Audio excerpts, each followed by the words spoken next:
हर माँ क्या जिएगी, क्या उसका बच्चा बाहर जाएगा और उसके दिल के अंदर वसवसे आना शुरू हो जाएंगे। जी जस्टिस साहब से रिक्वेस्ट है, खामोश ना बैठे भी जनाब। आपके घर में भी बच्चे होंगे, अगर आपकी जाति नहीं तो आपके भाइयों के होंगे, आपकी बहनों के होंगे। बच्चा बच्चा होता है, अपनी जात पे रख के सोचे तो आपके रोंगटे खड़े हो जाएंगे।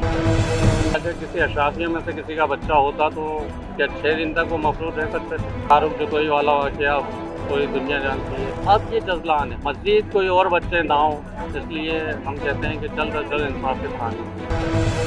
पहले भी ऐसे केसेस बहुत सारे हुए हैं जिसपे कि इंसाफ नहीं मिला। जब तक ये जल्दी इस पर टोमोटो एक्शन नहीं लेंगे तब तक उनको इंसाफ नहीं मिला जाएगा। कराची में अमीर के लिए अलग कानून है, गरीब के लिए अलग कानून है, तो हम जब तक ये दो कानून मुख्तलिफ हैं फिर इस मुल्क में रहना पसंद नहीं करेंगे, हम तो बाहर जाना पसंद करेंगे। बहुत ही गलत काम किया कि किसी भी हॉस्पिटल वालों ने उसको नहीं लिया, उस बच्चे के साथ नाइंसाफी हुई, चाहे वो हॉस्पिटल हो, चाहे वो कानूनी अदारे हो, चाहे वो कातिल हो। अस्सलामुअलैकुम, वॉइस ऑफ नेशन के साथ मैं हूं महक सोहेल और मैं मौजूद हूं प्रेस क्लब के बाहर। जी हाँ, मैं प्रेस क्लब के बाहर इसलिए मौजूद हूं क्योंकि यहाँ मासूम जजलान, 18 साल वो मासूम जजलान जिसने ना नाहक किसी को कत्ल किया, ना किसी को मारा, ना किसी को पीटा, लेकिन सिर्फ मामूली सी तकरार पर अपनी जान से हाथ धो बैठा। जी हाँ, वो 4 बाअसर अफराद कौन थे जिन्होंने जजलान की जान ले ली। इसमें से सिर्फ एक जो है वो अभी गिरफ्तार हुआ है, बाकी जो फरार हैं पुलिस उनको ढूंढ रही है। कहा यह जा रहा है उनमें से कुछ जो है वो उनकी लोकेशन पुलिस को मालूम है, लेकिन अभी पुलिस उन पर उनके लिए छापा नहीं मारा है, पुलिस ने उनकी तरफ नहीं गई है। क्यों नहीं गई है, क्या मामला है, यहाँ मेरे साथ मौजूद हैं जजलान के दादी दादा, जजलान के रिश्तेदार, जजलान के दोस्त और बहुत सारे ऐसे नौजवान जो जजलान के लिए खड़े हुए हैं, जजलान के लिए आवाज़ उठाई है उन्होंने। उन सब से मैं बात करने वाली हूँ और आप देखेंगे कि जजलान को उसका हक मिलेगा या नहीं मिलेगा। जजलान को ज़ाया कर दिया एक बच्चा, एक लख्ती जिगर जो अपने माँ बाप की बिना पाया, जिसके दादी दादा ने उसको पाल पोस कर बड़ा किया, उनसे छीन लिया गया। तो मैं बात करने वाली हूँ अब यहाँ लोगों से, आप देखते रहिए voice of nation. Press club के बाहर मैं यहाँ मौजूद हूँ और मैं बात करने जा रही हूँ जजलान के अंकल से। जी अस्सलाम वालेकुम। वालेकुम अस्सलाम। मुझे बताइएगा इस पर क्या अपडेट्स हैं, कितनी गिरफ्तारियाँ हो चुकी हैं? लेकिन जो पहले दिन गिरफ्तारी हुई थी उसके बाद उसके वालिद को इन्होंने अरेस्ट किया था और 3 जो लड़के मजीद हैं जिसमें इरफान है, हसान है और इरफान है, इस तीनों अभी तक मफरूर हैं। सुन रहे हैं कि जी पुलिस अपनी कार्रवाई कर रही है, छापे मार रही है, लेकिन जब उनके वालिद साहब उनके अरेस्ट में हैं और बाकी हसनैन भी मौजूद है, तो मैं नहीं समझता कि कोई इतने बड़े वो बच्चे थे कि जो आसानी से कहीं जाके छुप गए हों। ज़ाहिर है इनके पेरेंट्स को भी पता होगा, उनके और रिलेटिव्स को भी पता होगा, तो हम तो यही चाहते हैं कि जल्द अज जल्द उनकी गिरफ्तारी हो ताकि इस जो इंसाफ के तकाज़े हैं वो पूरे किए जा सकें। मुझे बताइएगा पुलिस आपसे उस तरह ताउन कर रही है जिस तरह करना चाहिए? पुलिस जो है अपनी रूटीन कार्रवाइयों में लगी हुई है। तो मेरा सवाल यही है कि अगर किसी अशराफिया में से किसी का बच्चा होता तो क्या 6 दिन तक वो महफूज रह सकते थे? बात यही है कि पुलिस उस तरह ताउन कर 6 रही है। दिन अगर हो गए तो इसका मतलब ये है कि उन मफरूर हजरात के लिए उस तरीके से कोशिश नहीं की जा रही जिस तरीके से। मैं वही दोबारा सवाल कर रहा हूँ कि अशराफिया में से अगर किसी का बच्चा होता तो मेरे ख्याल में 24 घंटे भी नहीं लगते वो गिरफ्तार कर लिए जाते। तो हम यही चीफ जस्टिस ऑफ पाकिस्तान से भी हमारा मुतालबा है, IG सिंध से भी मुतालबा है, वज़ीर आला सिंध से भी मुतालबा है और जितने भी अरबाब अख्तियार हैं उनसे मुतालबा है कि जजलान को इंसाफ दिया जाए, उसके कातिलों को गिरफ़्तार किया जाए, क्योंकि ये मामला सिर्फ हमारा नहीं है, हमने तो अपने बच्चे को दफना दिया। ये पाकिस्तान के 22 करोड़ लोगों का, उनकी औलादों का सवाल है कि जी अगर हम आज जजलान के केस में भी खामोश हो जाएंगे और उसके लिए आवाज़ नहीं उठाएंगे तो फिर जजलान के बाद कोई और हो सकता है, किसी और का बच्चा भी हो सकता है।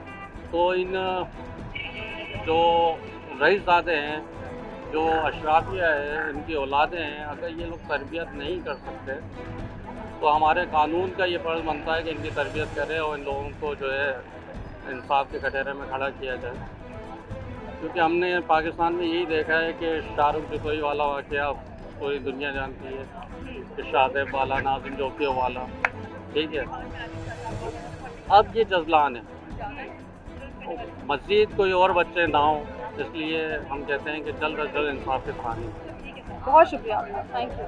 इस वक्त मैं मौजूद हूँ उन नौजवानों के साथ जो जजलान के साथ जजलान की आवाज़ बन के खड़े हैं। मैं इनसे बात करना चाहती हूँ और देखती हूँ कि ये क्या चाहते हैं जजलान के लोग, कब तक जजलान के साथ खड़े रहेंगे। जी सामने जजलान में जब तक इंसाफ नहीं मिल जाता हम जजलान के साथ तब तक खड़े हुए हैं। वो हमारा एक भाई की तरह था, मेरा कज़न था, तो के उसका जो कत्ल हुआ है वो बहुत गलत कत्ल हुआ है। ये जो अमीरजादे हैं ये कब तक ऐसे करते रहेंगे, कब तक हमें नहीं पता कि कब तक ऐसा होता रहेगा। जब तक इंसाफ नहीं मिलेगा तब तक हम आप नौजवान नस्ल है, आपको लगता है हमारे मुल्क में जो है इंसाफ के तकाजे पूरे होते हैं? आप लोगों को जो है वो आगे मुल्क की भागदौड़ संभालनी है, आप लोगों को जो है वो मुल्क की आगे भागदौड़ देखनी है, तो आप लोग अगर पीछे हटते हैं, या मैं ये कहूँ कि आप लोग जो है वो उनके सामना नहीं कर सकते, वो जो पार्टी आगे इन्फ्लुएंशियल है, अभी भी आप देख रहे हैं सिर्फ एक गिरफ्तारी हुई है, आगे से कोई गिरफ्तार नहीं हुआ, तो आप लोगों को क्या लगता है अगर नहीं हुआ ऐसा कि वो गिरफ्तार नहीं हुए तो फिर आप लोगों का अगला लाहे अमल क्या होगा? जब तक हमारी कोशिश है कि मतलब जितनी हम कोशिश कर सकते हैं उतनी तो हम कोशिश करेंगे, क्योंकि अब पाकिस्तान में इंसाफ का ये हमेशा से होता आ रहा है कि इंसाफ किसी को नहीं मिलता। पहले भी ऐसे केसेस बहुत सारे हुए हैं जिसपे कि इंसाफ नहीं मिला, तो ऐसा हमेशा से होता है। लेकिन जितनी हमसे कोशिश हो सकती है हम उतनी कोशिश करेंगे, पूरी अपनी जज़बान को इंशाल्लाह इंसाफ दिलवा देंगे। मैं आपसे बात करना चाहूँगी। अस्सलाम वालेकुम। वालेकुम सलाम। क्या नाम है आपका? मेरा नाम शुएब ताहा है। शेख, मुझे ये बताएं, आप अभी यहाँ खड़े हैं, यहाँ मीडिया मौजूद है आपके साथ, लेकिन मुझे हुकूमत के कोई जो है वो नुमाइंदे यहाँ दिखाई नहीं दे रहे। अभी तक जो है वो किसी ने भी है वो उनसे ताज़ियत नहीं की, इनके दादी दादा से भी। आपको लगता है कि आगे मामला जो है वो अच्छी तेज़ी से हो जाएंगे, मामला हल हो जाएंगे, तो जो मुलजिम है वो कैफे किरदार तक पहुँच जाएंगे? देखिए, जब तक सिंध पुलिस के हाथों में ये केसेस है ना, तब तक हमें इंसाफ मिलने का कोई भी हमें वो नहीं नज़र आता हुआ। जब तक जिस तरह से आप देखें ना, अदालतें 12 बजे पॉलिटिशियन के लिए खुल जाती है, तो इंसाफ के लिए कोई भी कभी भी नहीं खुलती है। एक नौजवान 18 साल का 24 मई को कत्ल हो जाता है, हज़ारों की तादाद में CCTV कैमरे वहाँ पर नस्ब किए गए हैं, इसके बावजूद भी कातिल वहाँ से भाग जाता है। मलिर कैंट में अभी पता चलता है कि वहाँ पर छुपा हुआ है। लेकिन सियासतदान का ताल्लुक उनका है कि वो कानून साजी करे, पार्लियामेंटेरियन है, वो किसी चीज़ में मुदाखलत ना करें। आप देखें कि जब तक चीफ जस्टिस इस पर सोमोटो एक्शन नहीं लेंगे तब तक उनको इंसाफ नहीं मिला जाएगा। यहाँ पर हमारे साथ एहले खाना मौजूद हैं, उनके कज़न मौजूद हैं। हमने जब उनसे बात की, वो हमें पता चला कि वो अपने दादा दादी का एक सहारा था, एक नौजवान है, उनकी अभी तालीम की, उनकी पढ़ाई का है। इस तरह से आप नौजवान, 4 नौजवान आते हैं दिन दिहाड़े, उनको वो कत्ल कर देते हैं, तो इस तरह से हम खुद भी सेफ नहीं है। हम कहाँ खड़े हैं आज?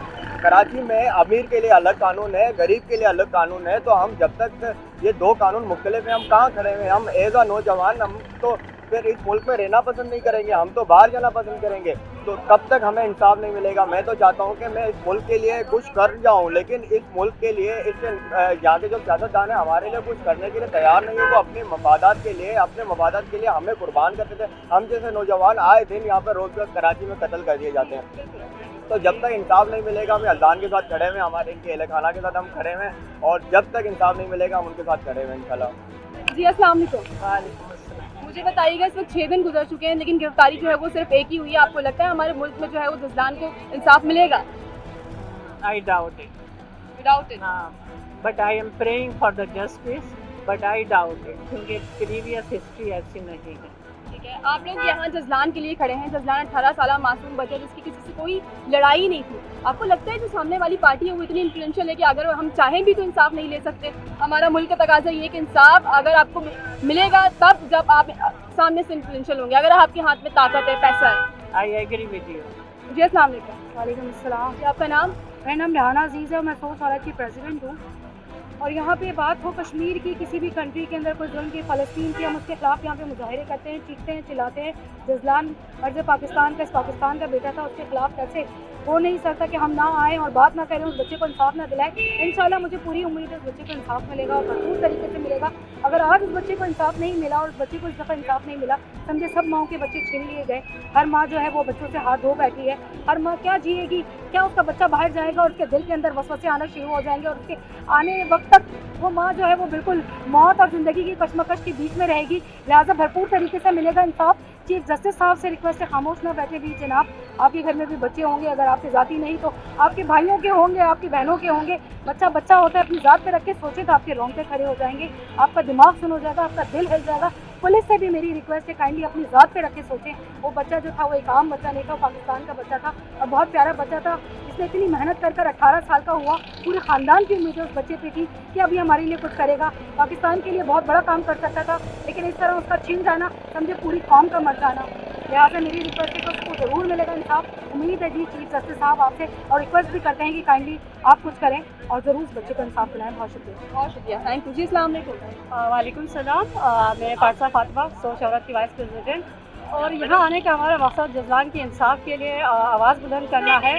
और जिस बेदर्दी के साथ एक मासूम बच्चे को, जिसको उसकी दादा दादी ने पाल पोस कर जवान किया, एक बुढ़ापे का सहारा था वो, और नहीं भी होता किसी की भी माँ बाप की औलाद को इस तरह से बेदर्दी से कत्ल करके आप फेंक देना, ये बजात खुद एक बहुत बड़ा फेल है और एक माँ बाप के लिए किसी भी बहुत बड़े सदमे से कम नहीं है। और सोने पे सुहागा में कानूनी अदारों से जो मुझे झटका लगा कि उन्होंने अपने कातिलों को नहीं पकड़ा, और ऊपर से हमारे हॉस्पिटलों वालों ने भी बहुत ही गलत काम किया कि किसी भी हॉस्पिटल वालों ने उसको नहीं लिया। क्या पता अगर ले लेता तो उस बच्चे के बच जाने की कोई चांसेस हो जाती, लेकिन हर जगह पर उस बच्चे के साथ नाइंसाफ़ी हुई, चाहे वो हॉस्पिटल हो, चाहे वो कानूनी अदारे हो, चाहे वो कातिल हो। तो हमारे कानूनी अदारों से और चीफ जस्टिस साहब से और हुकूमत पाकिस्तान से यही मुतालबा है कि खुदारा जितनी जल्दी मुमकिन है इस बच्चे के कातिलों को पकड़ें और उनको सज़ाए मौत दिलवाएं, ताकि दोबारा फिर किसी माँ का लख्त जिगर इस बेदर्दी से कत्ल करने की किसी को हिम्मत ना हो।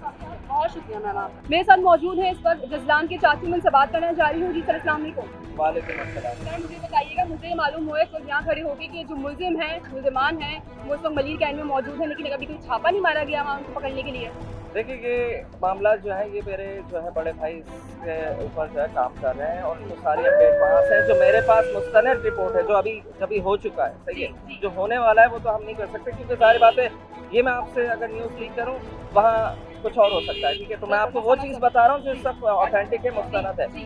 इस वक्त उसके वालिद को जो जिसने फायर किया, शूटर था, उसके वालिद को जो है गिरफ्तार कर लिया है, वो इस वक्त किताब खाने में है। और उसका जो छोटा भाई जिसकी वजह से ये सारा फसाद शुरू हुआ है, जो इनिशिएटर था इस सारे जो है मसाइकिल का, तो उसको जो है वो पकड़ लिया गया है। वो कौन से हॉस्पिटल थे जिन्होंने जजलान को एडमिट नहीं किया, और हमारी हुकूमत में और हमारे मुल्क में जो है वो ऐसे रूल्स बनाए क्यों जा रहे हैं? सिर्फ चंद ही हॉस्पिटल ऐसे क्यों हैं जो ऐसे इमरजेंसी केसेस को लेते हैं? अगर जजलान को एडमिट कर लिया जाता तो हो सकता था कि उसकी जान बच जाती। एक नन्हा मासूम बच्चा 18 साल का, उसकी उम्र ही क्या थी, उसकी ज़िंदगी में देखा ही क्या होगा। अगर हॉस्पिटल उसको एडमिट कर लेते तो शायद उसकी जान बच जाती और जजलान आज हमारे बीच होता, आज हमारे साथ जिंदा खड़ा होता, ना यहाँ एहतजाज होता, ना उसके दादी दादा आंसू बहाते और ना ये लोग उसके लिए यहाँ खड़े होते। तो मैं सवाल उठाती हूँ अपने मुल्क के उन इदारों से कि आपने ऐसे इदारे बनाए ही क्यों हैं, ऐसे हॉस्पिटल बनाए ही क्यों हैं जब वो एक इस तरह के इंसिडेंट को जो है वो अपने पास एडमिट नहीं कर सकते। तो मैं सवाल के साथ लूँगी आपसे अलविदा। आप देखते रहिए वॉइस ऑफ नेशन। इस वीडियो को ज़्यादा से ज़्यादा शेयर कीजिए।